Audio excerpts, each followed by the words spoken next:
insanitary conditions of basic prison facilities caused far more deaths than actual combat.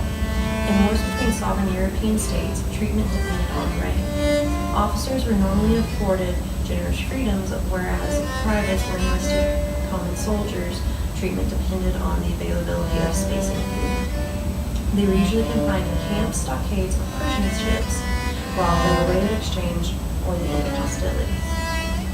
The American Revolution complicated these customs as the conflict was seen as an internal rebellion from the British point of view. Because of this, the standards afforded sovereign European nations were neglected to the Americans. Captured patriot soldiers and militiamen were denied the official status of prisoners of war in the early years of the conflict.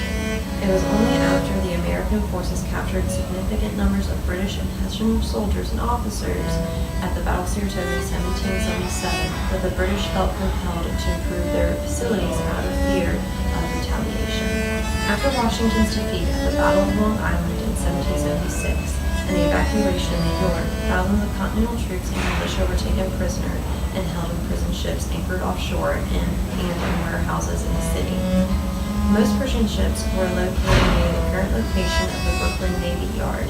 These ships were used to hold those soldiers, sailors, and private citizens they had captured in the battle or arrested on land or at sea. Many of these were inmates of the notorious HMS Jersey, which earned the nickname Hell for its inhumane conditions and the obscenely high death rate of its prisoners. More than 1,000 men were kept aboard the Jersey at any one time, and about a dozen died every night from diseases such as smallpox, dysentery, typhoid, and yellow fever, as well as from the effects of starvation and torture.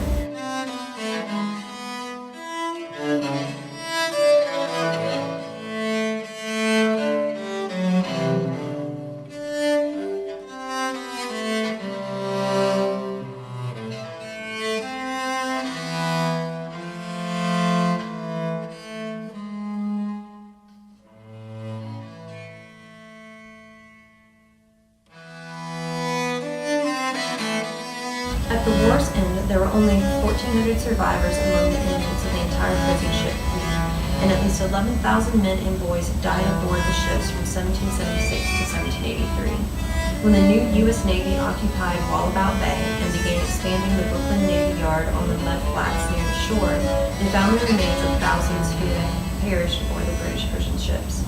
These remains were collected and buried on the grounds of a nearby estate. Then, in 1908, President William Howard Taft dedicated the prison ship Martyrs Monument on the former site of the Revolutionary War era Fort Putnam. Beneath the monument was a crypt with 20 coffins containing bone fragments from the thousands of men who died on the Jersey and on other prison ships.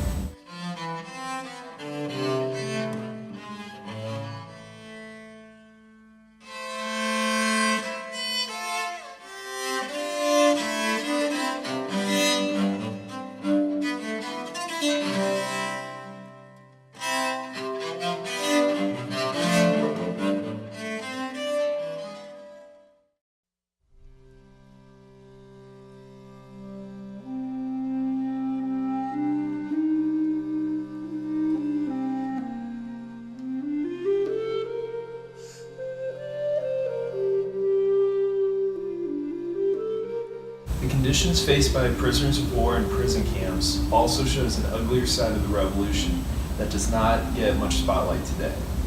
The conditions of the American prisons themselves must also be studied, and Lancaster, Pennsylvania serves as a useful representation. Over the course of the war, the revolutionaries would disperse upwards of 13,000 prisoners, both British regulars and their so-called Hessian auxiliaries, in scattered communities nestled deep in the Virginia, Maryland, and Pennsylvania hinterlands. Concentrating their prisoners in the heart of their communities brought the revolutionaries' enemies to their doorstep.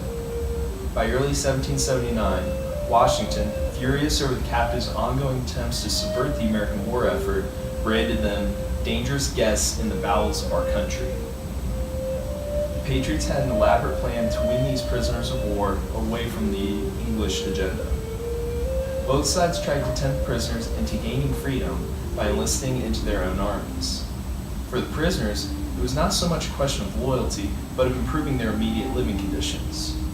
Some faithfully served their new army, but many used enlistment simply as an opportunity to escape.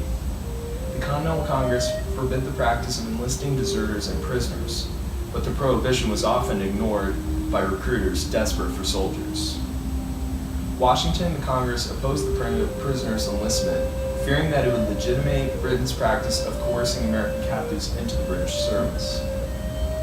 Washington once advised a state official, "Above all things, suffer them not to engage in your service as soldiers, for sure as they do, so sure do they rob you of your bounty and arms, and more than probably carry a man or two along with them to the enemy." Painful experience had taught these Continental authorities that their British prisoners viewed enlistment in American units as the quickest way to return to their own ranks by deserting at the earliest and most convenient opportunity. Initially reviled by the Patriots as ruthless, rapacious minions of violence, Britain's German auxiliaries subsequently became the focus of a conflicting propaganda campaign designed to seduce them from the king's service. Continental officials reckoned that as soldiers sold into service by distant princes, the Hessians had at best a dubious commitment to their British employers. By detaining their new prisoners in prosperous German-American communities, Continental authorities hoped to incite Hessian desertions and weaken British arms. Fleet officials assumed that solicitous care, generous enticements of liberty and property, and familiar interactions with German-speaking residents might induce the captives to quit the British service and embrace the American cause.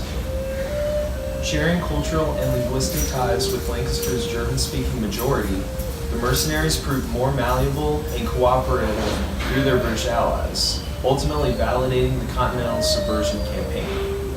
One soldier's experience is important to note.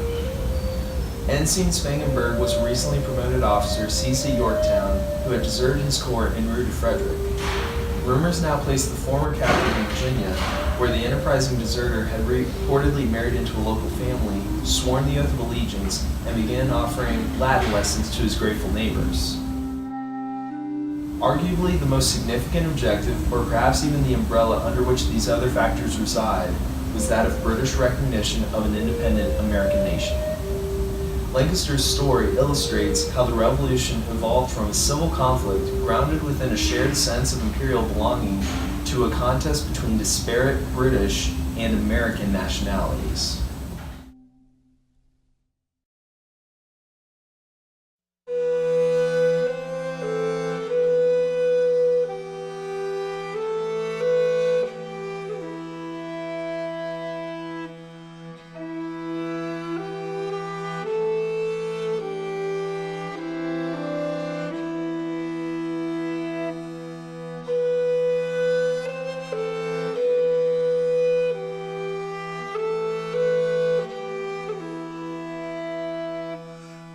The experiences of prisoners of war and even political officials during the American Revolution generated a sense of Republican reform within the newly independent country.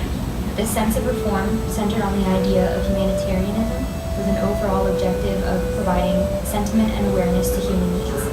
Though war brought bloody consequences, many saw the potential positive benefits, such as its ability to create compassion. With compassion at the forefront, the newly established Republican ideals could flourish and bring about reform that would prove beneficial for generations to come. Utilizing their wartime experiences and memories, Americans implemented Republican ideals to further shape and reform penitentiaries across the country. Prison reform was fueled by two main elements of the American Revolution: inhumanity and kindness. Leading figures of this philanthropic movement based their ideals on these two elements and from their own experiences with them during the war. Men such as Thomas Bernard and Benjamin Rush were displaced by the Revolution and incorporated their experiences into their ideals. Thomas Eddy was held in custody during the war and also used his experience to fuel his philanthropic movements. Prison reformer John Howard described his reform rationale as stemming from the mistreatment he faced during his time in custody and recognized it as, quote, perhaps increasing his sympathy for the plight of prisoners, end quote. This inhumanity not only generated their motivations, but gave personal meaning. Some reformers relied on the writings of prominent revolutionary figures, including George Washington, to further support their cause. In a 1788 letter praising charitable actions, Washington noted the beauty and virtue of saving lives rather than taking them away. It was through a personal understanding of the inhumanity of war that reformers based their motivations.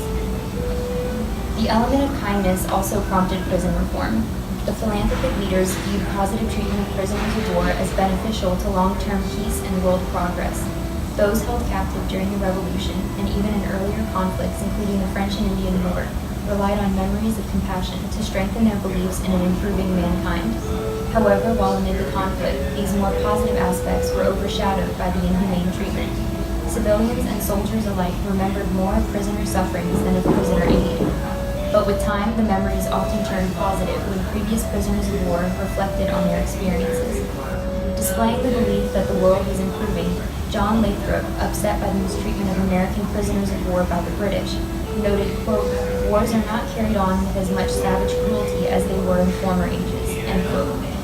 While philanthropic leaders based their ideals on the inhumane environment for prisoners of war, they also recognized the level of compassion evident within some prisoner camps and utilized these experiences to further their Republican ideals. With these movements in full swing, revolutionary leaders, including Thomas Jefferson, began enacting plans for the removal of harsh penal codes. Post-revolution America transitioned from corporal punishment to mass imprisonment. Beginning in Pennsylvania, this mass imprisonment is the result of the removal of the death penalty for all crimes except murder. Public punishments were replaced with penitentiary confinement and had the objective of serving as a school of reform. Other states across America soon adopted these new prisons, and though they too would face future criticisms, it can be argued that the penal and prison reforms of post-revolution America were far more influential than anywhere else in the Western world at that time. The experiences of revolutionary prisoners of war shed light on the cruelties of war, yet also highlight potential lessons that can generate improvement in a newly established country.